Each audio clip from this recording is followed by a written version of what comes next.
மக்களே எல்லாரும் எப்படி இருக்கீங்க? Hope everyone is fine. எனக்கு எதை பத்தி பார்க்க போறோம் அப்படின்னு கேட்டீங்கன்னா, எல்லாருக்குமே தெரியும்.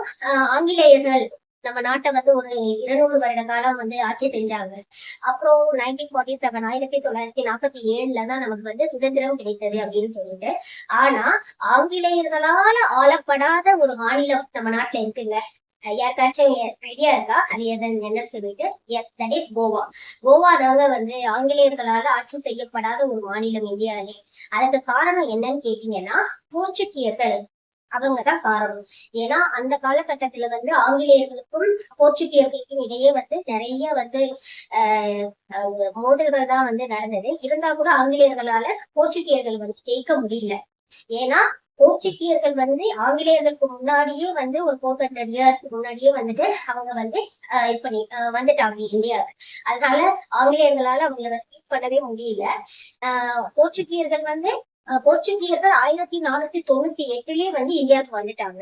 1668 வருடத்துலதான் ஆங்கிலேயர்கள் வந்து இந்தியாவில வந்து காலடி எடுத்து வைக்கிறாங்க. அதுக்கப்புறம் தான் வந்து இந்தியாவை வந்து எல்லா மாநிலங்களையும் வந்து எல்லா இடத்துலயும் வந்து அவங்க ஆக்கிரமிப்பு பண்றாங்க.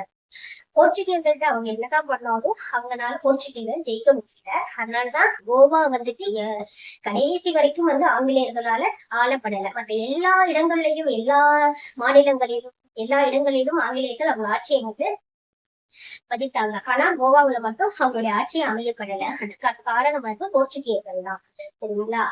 அதுக்கப்புறம் கூட வந்து 1947 1947 இந்தியாவுக்கு வந்து சுதந்திரம் கிடைச்சதுக்கு அப்புறம் கூட கோவாவுக்கு வந்து சுதந்திரம் போர்ச்சுகீயர்களிடமிருந்து 1961தாங்க கிடைச்சது. அப்பதான் வந்து கோவா போர்ச்சுகீயர்கள் வந்து போனாங்க.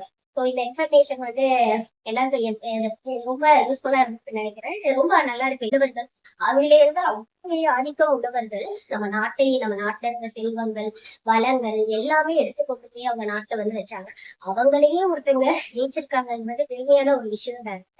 ஓகே, இதான் நெகட்டிவ் சொல்லுங்க. தேங்க்யூ. பாய்.